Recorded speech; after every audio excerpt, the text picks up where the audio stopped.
Hi, I'm Doug Goldstein. I'm the co-author with Susan Polgar of the book Rich as a King, How the Wisdom of Chess Can Make You a Grandmaster of Investing. Today, however, the topic is not so much about what we teach in the book, but it's about a specific area of business success, and the example I'm going to use is my own example. I like to share my story of how I built my business and then doubled again, and then tripled the revenues of the business, in fact, triple the success of the business, and I'd like to tell you how I did it. My business is that I run a financial planning firm, but frankly, I don't think it matters what business you are in. If you're an entrepreneur and you're someone trying to build your own business, you can use the tactics that I used myself that made my business super successful.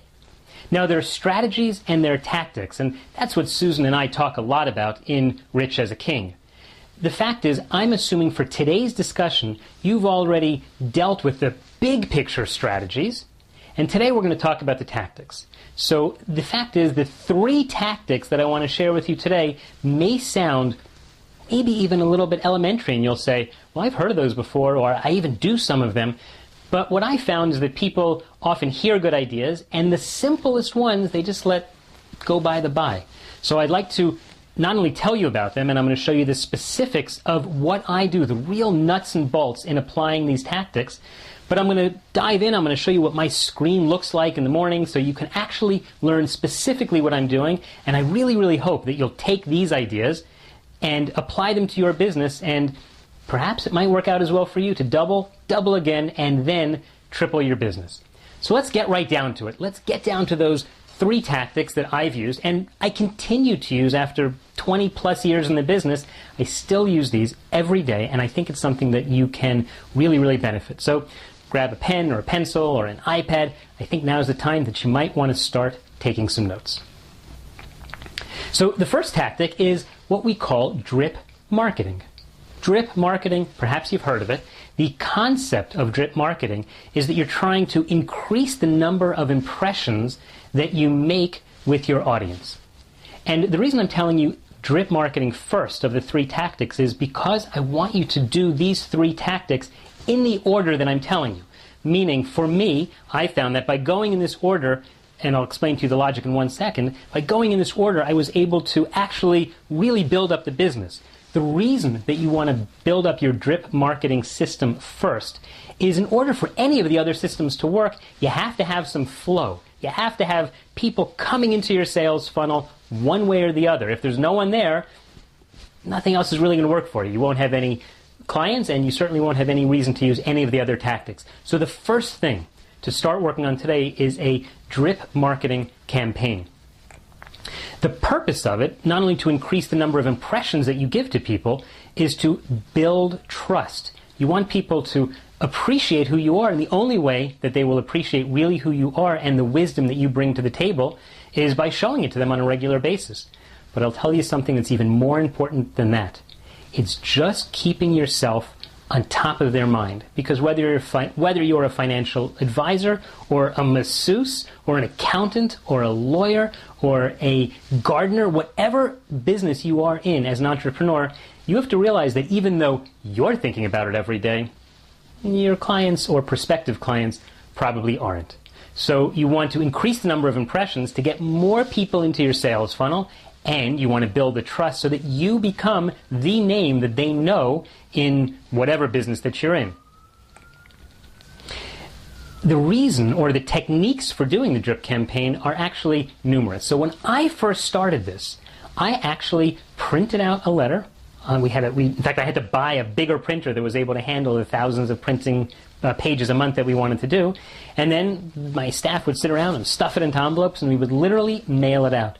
And although it's true this is 15, 20 years ago, there was the possibility, or we were beginning to see the possibility of doing email.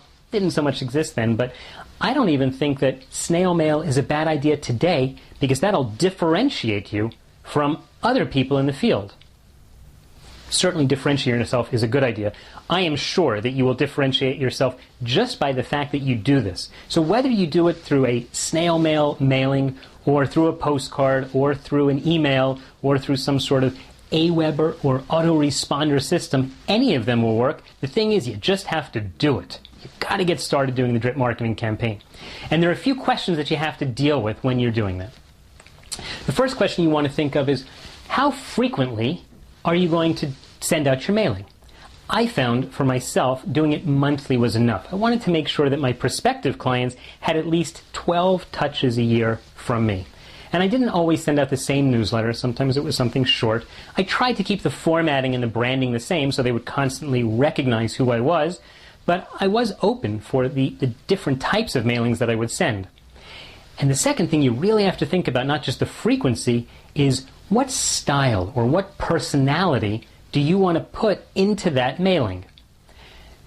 I tried a number of things, and frankly, some of them failed and some of them succeeded. And for each person, it's going to be different. But over the years and years that I've been doing it, the bottom line of what I found is in defining the personality that you want to put into your mailing is you have to make it your own personality.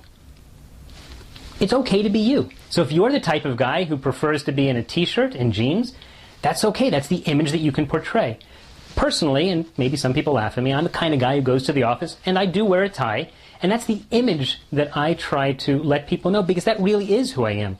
But even in my own writing, a lot of times when I write something, I put on my headset and I use my Dragon dictation software, and I like to just talk so that the actual language that I use is what appears on the paper. I think that the best way to connect with clients who are going to stick with you for the long term is to 110% be yourself. Don't try to be someone else. And if you see your competitor is doing something different, you don't have to go and try to do whatever he or she is doing.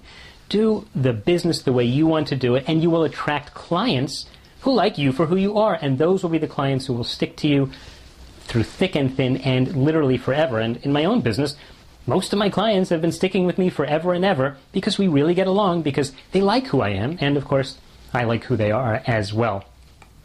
And finally, you have to consider, what is the actual packaging? Are you going to stick it in an envelope? Are you going to stick it in a box? Are you going to email it to them? All of these are the details that you can decide, and try it out. I'm a big believer in testing. They talk a lot about A/B testing, but sometimes people feel it's just too complicated. And I don't want you not to do the drip marketing because you feel, oh, I can't do the testing. It's so much. Just start doing it. Decide today you're going to send out a mailing to everyone on your list. Write something up, print it, send it out. That is the first tactic, and that, I have to share with you, has probably been the #1 tactic which led to the huge, huge growth in my financial planning business. And I bet if you try the same thing, it will lead to a huge, huge growth in your business as well. What's tactic #2? So the tactic I'm going to share with you is something that I found, frankly, almost by chance, but it was based on a fabulous book that I read called The Time Trap by Alec McKinsey. I strongly, strongly recommend that everyone read it. But the bottom line, and what I'm going to distill from that book in just the next few minutes, is a very, very easy to use time management tool. Now, I believe a lot that people say there is no such thing as time management. And it's true, because you can't manage time. You cannot move minutes around, and you cannot change the number of hours in a day that you have. Really, what time management is all about is priority management. If you're going to do that, however, you need to have a simple system. And just like we spoke about when we spoke about drip marketing, which you got to start right away because it's fabulous, we got to talk about how you're going to manage your day, and I'm going to give you an easy system to do. Also, today, I'm not going to talk about the philosophy of time management. I'm sort of hoping that it's something that you're aware of, the importance of making sure that you're doing the right things first. We'll touch on it a little bit, but I want to give you the tactic, the nuts and bolts of something that you can do right now, every single day. You need to have a system which is going to allow you to constantly think about your goals, because thinking is critical. You don't just want to do by rote every day the same thing. You also need a system which is dynamic, because if you're an entrepreneur, you know as well as I do that there are new opportunities that arise, there are new technologies that come up, and you need to be flexible enough so that your daily schedule can be dynamic. And you need a system which is responsive. So the system that I'm about to show you, and I'm going to tell you, it is super, super simple to use, and it's a free piece of software, and I'll tell you how to get that as well. The system that we're going to use is so responsive that it allows you to make changes when necessary. And I believe that this is a system that can make you so successful, and I would say this is the number 2 reason that, or system, the number 2 tactic that made my business in financial planning as successful as it is today. So let me show you the program. It's called Goal Time. And here is what Goal Time looks like. This is a program that I found as freeware many years ago after reading the fabulous book by Alec McKinsey called The Time Trap, and you can download this for free. We'll put a link to it at www.richasaking.com/e-resources, which is reminiscent of one of my favorite books called The E-Myth by Michael Gerber. In fact, when you go to that website, we'll put links to both of those books, The Time Trap and The E-Myth, because I think every entrepreneur has to read them. But that's an aside. Let me show you how to use this great program. The first thing you do when you download it is you can put in your own name by going to Options. I, of course, have chosen my name, so I know who I am every morning. And the first thing you do is you click on Goal, and you choose Add Goal. And the very first goal that anyone should do any day, every day, is simply to prepare your goals for the day.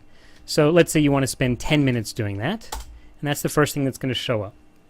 Now, by the way, we can start counting our time down. So let's do that. I'm going to double-click, and that starts the clock running. I'm preparing my goals, and you're helping me. So along with that, let's say we want to call clients. So again, I'll go to Add, and calling clients is a critical thing to do. And let's say that I'm going to do that for 2 hours, because that's a big part of my day, very important. And another thing that I realize I need to do as I'm sitting at my desk is I need to buy a new desk lamp. So let's go ahead and add that. And that'll take me an hour, because I got to go to the store and buy a desk lamp. And of course, I'm remembering I have to call my prospects. This is a brain dump. Do whatever comes to mind, just write it all down. So calling prospects, I should probably spend an hour and a half. Every business, the number 1 thing you have to do is to serve your clients, and that is certainly the goal of my business. But you have to bring on new clients as well. Okay, now let's say we want to check our email. Put a half hour to that. Now, I don't want you to get overwhelmed with email, because most people, they check their email first thing in the morning. And what does that really do? That means that you're letting other people decide what your day should look like. So I wait until I've done my most important tasks before I check my email. Of course, I also have to go for a walk, and I do think this is very important, get some lunch, and that's another hour. And, I got to buy flowers for my wife. So that could easily take half an hour, because the flower store is nearby. Meet with my office manager. So I like to keep these meetings nice and short. If they're too long, they're just a waste of everyone's time. And I have that drip campaign that I need to edit. Drip campaign. So I'll put an hour for that. And then I want to review the research that Jerry sent me. So maybe that's an hour. Okay, now I'm looking at my goals for the day. And I see, by the way, that I'm doing this. You can see that I'm doing this at 12:15 in the afternoon. I'm going to finish the day at 9 p.m. So that's not acceptable. I got to go home, let's say more around 6 or something like that.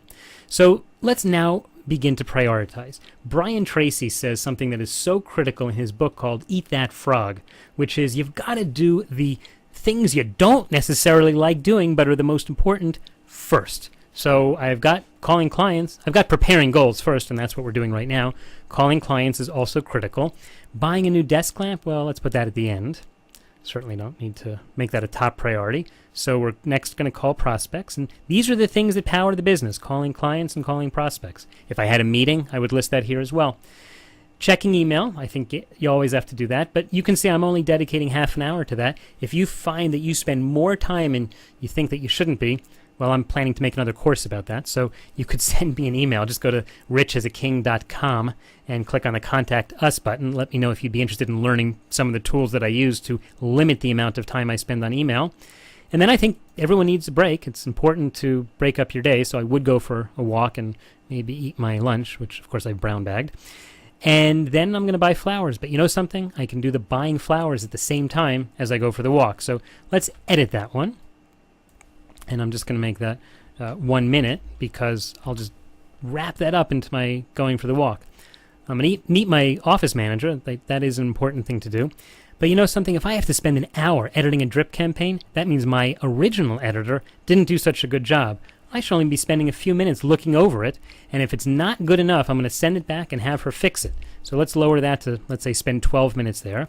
Similarly, the research, I expect Jerry, who does a lot of the research for me, to send it to me in a form that's easy for me to review.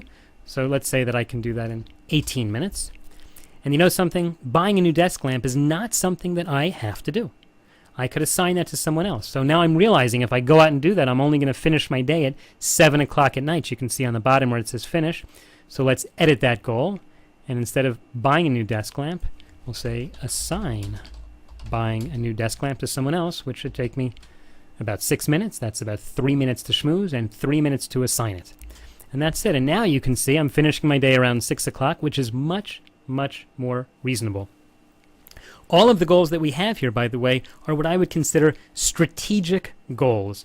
In the book, Rich as a King, Susan and I talk about setting strategic goals in terms of financial planning, but the same thing applies here. All your goals have to be strategic. And by the way, this is an acronym, STRAT, specific, time-bound, rigorous, attainable, and tempting.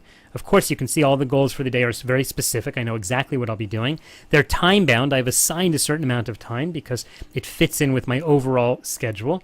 They're rigorous. It would be great if I could finish my day and do all this stuff. I think that I would be pretty impressed. I hope you would be too. And they're attainable. It's not pie-in-the-sky kind of stuff. I should be able to do all of this. And it's tempting. This is what I want to be doing with my day. If they were all miserable things to do, then I probably would be in the wrong business. So I think that when you're setting up your day, make sure you only use one system, one to-do list. And this is the list to do. Go ahead and download it for free at richasaking.com/e-resources. And now there's a part B to this, which is a program which I really like, and I'm going to show you how to use that as well, called Paymo.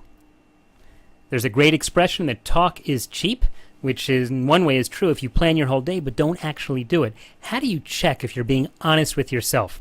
So that's where I use the second great piece of free software you can use, and we'll put a link to it also at richasaking.com/e-resources for entrepreneur resources. Download this program or sign up for Paymo, and here's where I keep track of my time. So right now you can see I'm timing that I was working on the chess book, so I'll stop that, and I'll show you how it works. It's like a punch clock. You know, you go to work, but you can assign what you're working on at that moment. So for example, maybe I'm on the phone with clients. So I click on that and I click start, and it starts counting my day. So in goal time, I'll select that I am talking with clients and I click start, and then when I finish, I'll click stop. And in the same way, I can do that with whatever other project I'm working on. And I keep track here, this list is customizable, of the things that I actually spend time doing. So if it's office administration, I'm going to click in and I will record that as well.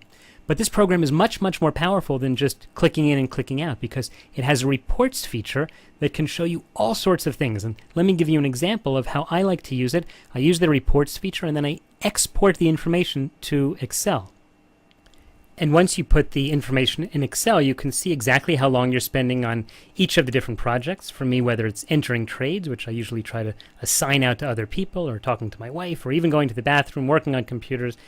And then I can begin to see where the bulk of my time is being spent. And frankly, I like to look at this in terms of a chart, so I might make a pie chart out of it. And because I'm busy working on the chess book, on Rich as a King, that takes up, this is over a month, by the way, about a quarter of my time.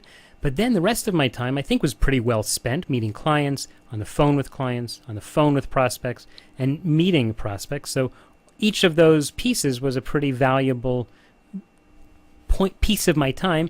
And you can see I wasn't spending a huge amount of time on email, and I wasn't spending a huge amount of time on lunch. And I look at this, and this helps me to realize how well I'm actually sticking to my goals. And if I begin to find that, there's an issue with the business, or something is going good or not going well, then I can look at where my time was spent and make some smart decisions. So that's the program Paymo, which I strongly, strongly advise that you use in concert with Goal Time.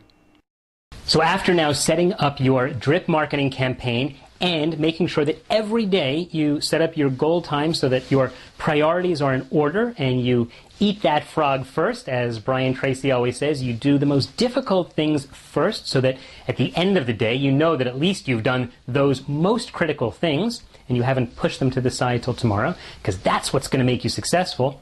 The third and most important thing is having an office manager. So the way that Sandy actually became my office manager, in fact, the way that she got hired was one day I got a letter and I didn't even know that I needed someone. I felt I was running my business solo pretty successfully. And I liked developing systems and I was running those systems, but I didn't realize so much until she came on board and began to do a few things that I had been doing, not the least of which was answering the phone. And then, so she was really a secretary. And then one day I said to her, Sandy, I'm giving you a raise and I'm making you the office manager. And I want you to run everything. All I want to do as a financial planner is I want to meet with clients, I want to meet with prospective clients, and I want to be on the phone with clients or prospective clients. I don't want to do scheduling. I don't want to have to think about the computers. Do you know that up until that point, I had been the one who was literally on my hands and knees plugging in a new computer and checking the server, and I designed the phone voicemail system, and I bought the parts. I did everything. And I just turned it all over to her. Was it difficult? Huh, you bet it was difficult. Can you imagine all the things that you feel so close to and you like doing? At least for me, I enjoyed the technology aspect of running the business. I liked building all those systems. But after a while, I realized that's not what people are paying me for. My clients want me to be thinking about them much more than thinking about which furniture should we buy for the office, or do we have to get a new computer over here, or is there a problem with the coffee machine? I gave all of that over to Sandy. She runs the whole office. You have to realize that's the critical thing for you to do. You need to focus only on the parts of the business that only you can do. My friend John Lee Dumas, who has a fabulous podcast, which I strongly recommend to everyone, especially entrepreneurs, it's called Entrepreneur on Fire. And he often mentions his favorite term, and I've adopted it too, is the word focus. F-O-C-U-S. It stands for follow one course until success. F-O-C-U-S, follow one course until success. And that's what you should do as the owner of your business. Follow the one thing that you should be doing. You should be, at least in my business is I should be dealing with clients, helping the clients to do their financial plans. You know something? I don't even bother with the paperwork anymore. Used to be I would be filling out the paperwork because I thought that was part of the job. That's not part of the job of a financial advisor. I should be advising on finances. Whatever your business is, try to figure out what is the one thing that you should be doing and try to give everything else away to your office manager. Is there a cost to this? Yeah, that's the investment. That's the cost of doing business. And I will tell you, when I first hired Sandy, you know how I paid her? I took the money out of my savings to pay her monthly salary. And I thought that was such an important investment, and that for sure has freed up my time not only to allow me to speak more to clients, but to get involved in other projects and even start other businesses, which we will talk about in a minute as well. So while we're on the giving work away, let me talk to you about another fabulous opportunity. And I learned about this from reading Tim Ferriss's book, The 4-Hour Workweek, another life-changing book. I'm not going to go through the whole philosophy. I will certainly suggest, however, that you should read the book and take from it what you can. The number one thing that I took from Tim Ferriss's book was the importance of outsourcing. Giving work away not only to your office manager, which is great, but I actually discovered that I could give the work away to people overseas. And that was fabulous. In fact, it got to the point where I was having so many overseas workers do work for me. And by the way, if you don't hold by the philosophy of giving work to people outside of your country, there are probably people in your own country to whom you can outsource as well. However you do it, it's a great idea. But I was getting so involved in managing these people that all of a sudden it occurred to me, wait a second, I've lost my vision, I've lost my focus. So I told one of my secretaries, I said, let me show you how the system works, and I'm making you the manager. Because I don't want to be the manager, I want to be the owner of the company. I want to be the guy steering the ship who's thinking about the big picture. And she was very happy for the added responsibility and for the opportunity to speak to other people, and of course for getting a little more money. How do you find these people? So now let me give you a little sub-tactic here, because the tactic we're talking about now is not doing anything that you don't have to do. And by the way, if you think you have to do it, You probably don't, and there's probably a way to get someone else to do it as well. Let me give you a few examples. I signed up for a website called Odesk, Odesk.com. It stands for outsourcing, or outsource desk. And on that website, I have hired many people. I've hired video editors. I've got a guy there who engineers my radio show. He's been doing it for years, does a great job. We've got people who search for the book Rich as a King. We wanted to get in touch with journalists who write about chess players, because obviously the connection with my co-author was critical. How do you find those people? And how do you get them into a spreadsheet? And how do you contact them? All of that was outsourced to someone overseas who was thrilled to get the job and who was super talented. I've got people who I outsource who also manage our whole online presence, our Google ads, our websites. This is a fabulous opportunity to have someone do your graphic design. Why do you need to try to do it yourself? Don't waste your time. Don't spend lots and lots of money on it either. You can find very talented people. You know, I ran a whole business. In fact, I had this idea a few years ago. As a certified financial planner, one of the things that we have to do is we have to do continuing education all the time in order to keep our license up to date. And one of the courses we have to do is an ethics course. You have to do a 2-hour ethics course, and between you and me, it's not the most exciting class out there, and it's expensive. So I said, you know, there are tens of thousands of CFPs who need this. I could teach that course as well, and I could set up a system where it's easy to take the course. We offer it online as an audio, a video, a PDF. The test is easy to access. We lower the price to undercut everyone. But I realized in order to do this, to be super efficient, I shouldn't be doing any of the work. The only thing I did is I taught the course once, just like I'm teaching this course.